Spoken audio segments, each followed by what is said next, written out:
What's going on, guys? It's Everett and we're on week 4 of the at-home series. So day number 1, we're going to do another massive AMRAP chipper. It's going to be legs, lower body focus. So we're going to have a bunch of moves, a lot of reps, and you're going to try to work through as many of those moves and reps as you can in a set time frame. If you get through them all, go right back to the beginning. As always, you can take breaks when you need to, rest when you need to, and just do as much volume as you can handle or you're trying to do for that day. Day number 2 is going to be an abs specific workout. So it's actually a workout from my abs and core program in the program section of my website. Check out that PDF if you haven't already. But we're going to work through 4 different series of EMOMs. Again, all ab movements. It's going to be pretty quick and pretty challenging. So let's hop into it. So on to day number 1, we've got a 25-minute AMRAP chipper. We have 6 movements and a lot of reps. 30 squats, 30 overhead squats, 30 jumping squats, 50 calf raises, 50 Cossack squats, probably 25 per side, making 50 total, and then 40 glute bridges. You could do 20 per side. I'm doing them in this demo with both feet down, so it's 40 total. Get that done. Go right back to number 1 and knock out as many reps and rounds as you can after that in 25 minutes. First up, squats. We know these standards here. So hips are going to the knees, full extension at the top, weight evenly in the heels, the big toe, the little toe. Open up those knees and keep them in line with the toes. 30 reps here. Next up, overhead squats, 30 reps here. So your torso is going to be much more upright. You're going to want to let the knees drift a little bit further forward over the toes, and you can hold anything you want. It could be half a pound, or it could be a little heavier, some weights. I have a 12-pound med ball in this case. Holding something just keeps the technique right. If you don't hold anything, even if you have your hands above your head, you'll tend to just bend the elbows and let the arms drift forward, and we want to avoid that. After this, jumping squats. Not that high of a jump, just a little spring and land softly on your toes to break that fall. Then we're moving on to calf raises. So again, you could do these just on the floor, you could stand on a step or stairs, or you could just create some sort of deficit here. I've got a 25-pound plate and a little pause at the top shows control. Like we talked about a few weeks ago, the ankle position is very important. You really want to maintain pressure in the big toe. If you lose that big toe, you're going to be rolling outside the ankles onto the pinky toes. So we want to avoid that for as many reps as we can.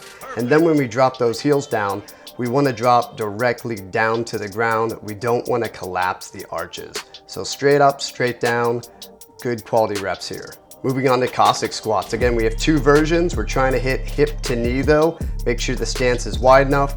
If you lack mobility, rotate the toes outside the body. Keep the knees in line with the toes. So the first version is keeping the bottom of the feet on the ground with both legs, just like this.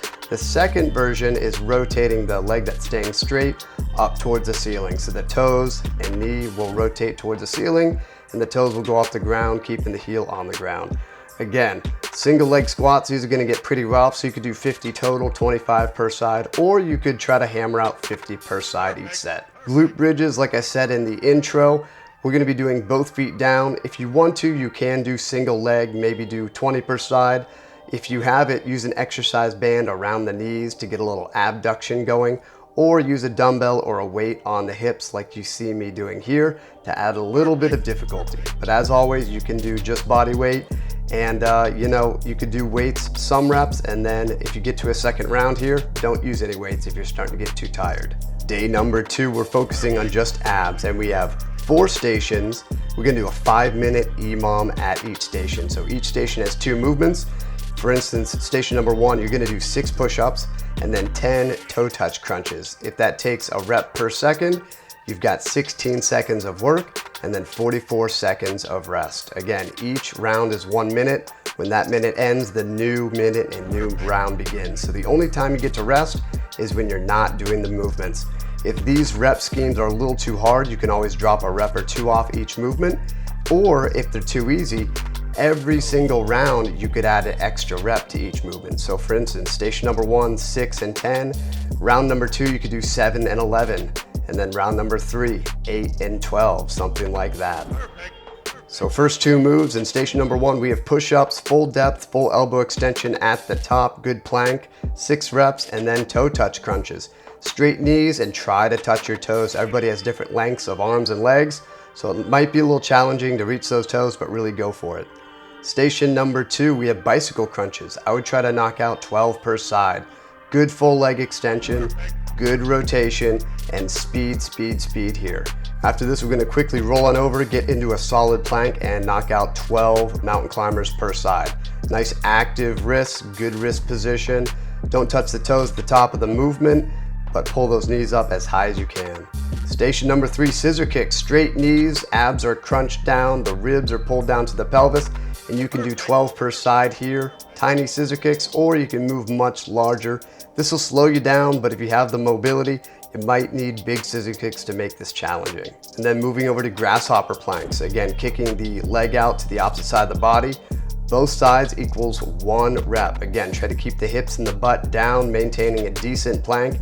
If you really tighten the sides of the glutes, you might have to hike the hips up just a little bit to clear that leg. Station number 4, hip lifts. We're trying to go straight knees here. 5 lifts. You can use your hands to push on the floor. Some people like to put their hands underneath their low back because they get a little bit of pressure in the low back, depending on the size of your hips and your torso. Then from there, moving on to side plank hip dip. So we have a nice active shoulder. Elbow is right underneath that shoulder. Straight knees, touch the hips to the ground, and return back into a side plank. We're gonna knock out 10 per side here. All right, and that is week number 4 of the at-home series. Again, you can always add more rounds and more reps to make this more difficult, but I hope you really enjoyed it and see you in week number 5.